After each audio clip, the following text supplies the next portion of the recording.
Hey blues fans, glad you made it. Time for another episode of This Week in the Blues. It's our weekly take on blues history.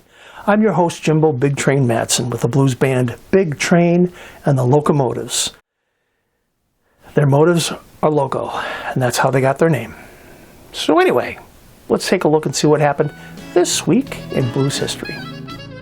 Texas Blues Guitar Maestro Joe Guitar Hughes was born September 29th, 1937.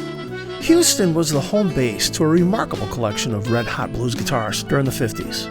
One of these, Johnny Guitar Watson, was the inspiration for Hughes when he was 14 and got him to pick up the guitar. Joe Hughes was not as well known as his peers like Albert Collins or Johnny Copeland, but he was a solid blues guitar player with an impressive recording career.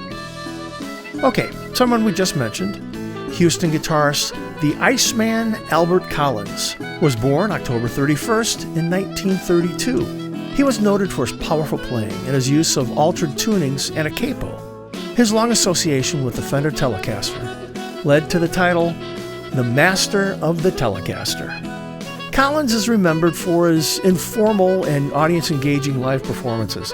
He'd frequently leave the stage while playing to mingle with the audience. The use of an extended guitar cord allowed Collins to go outside clubs to the sidewalk.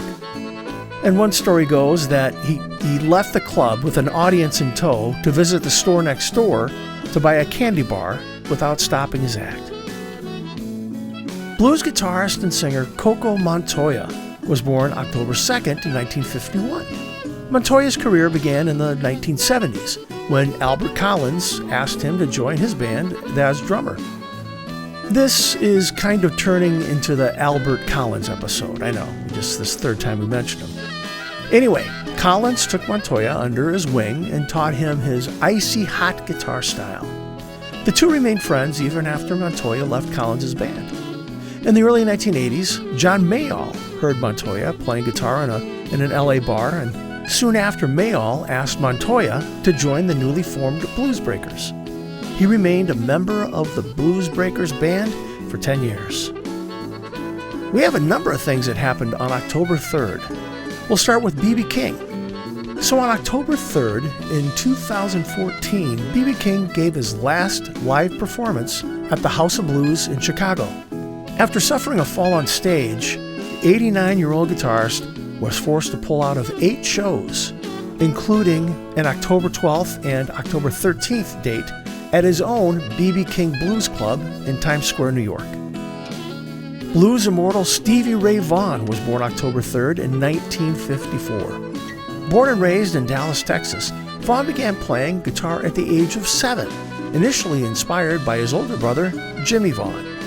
In 1972, Stevie Ray dropped out of high school, forming the band Double Trouble in 1978 and established it as part of the Austin music scene.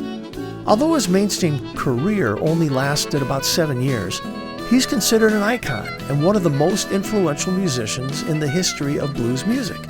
He became one of the world's most highly demanded blues performers. Chicago blues harmonica great Billy Branch was born on October 3rd, 1951. Branch is a 3-time Grammy nominee and Emmy Award winner. When he was only 10 years old, he bought his first harmonica at a Los Angeles Woolworth store. Now, if you're old enough to remember what a Woolworth store is, we're about the same age. He immediately began playing simple tunes and melodies. After that initial purchase, Billy was never without a harmonica. Now, after graduating from the University of Illinois, Branch took the place of longtime harp player Carrie Bell in the Chicago Blues All-Stars band that was led by Willie Dixon.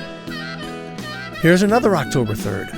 On October 3rd, 1956, blues musician Deborah Coleman was born in Portsmouth, Virginia. She was raised in a music-loving military family that played piano, guitar, and keyboards, and she picked up guitar at the age of 8. After putting in the time in clubs and other venues, she was in demand at blues venues and music festivals, including the North Atlantic Blues Festival, Waterfront Blues Festival, and the Monterey Jazz Festival. Coleman won the Orville Gibson Award for the Best Female Blues Guitarist in 2001. and was nominated for a W.C. Handy Blues Music Award 9 times. Okay, here's the last October 3rd. Blues guitarist and singer KBMO was born October 3rd in 1951 as well. He's a prolific songwriter and is a 5-time Grammy Award winner. His postmodern blues style is influenced by many eras and genres, including folk, rock, jazz, pop, and country. Born Kevin Moore in L.A. to parents of Southern descent, he was exposed to gospel music at his young age. Now, his nickname KBMO was created by his original drummer, Quentin Denard, as Street Talk. You know, it's a Street Talk abbreviation of his name, KBMO, Kevin Moore. Anyway, it stuck and was picked up by his record label. Blues guitarist Duke Robillard was born October 4th, 1948. He helped found Roomful of Blues and has played with Bob Dylan, Tom Waits, and many other greats. Michael John Duke Robillard is mostly known as a rock and blues guitarist, but he also plays jazz and swing. A few awards and recognitions include a W.C. Handy Award for Best Blues Guitarist, several Grammy nominations, and was a Blues Music Award winner in 2016 for the Acoustic Blues and Roots of Duke Robillard. Now, I happen to share a birthday with George Little Hat Jones, who was born October 5th, 1899. This Texas blues musician was a street busker in the 1920s in San Antonio. He dropped out of school at the age of 13 to support the family farm after his father suffered from an illness and the crops were destroyed. His nickname Little Hat was acquired from a construction job in Garland, Texas, where Jones wore a hat with part of the brim torn off. He recorded 2 compositions, New 216 Blues and 2-String Blues, released as a single by OK Records on June 15, 1929. That same day, he played guitar on 9 tracks by Alger Texas Alexander in the OK studio.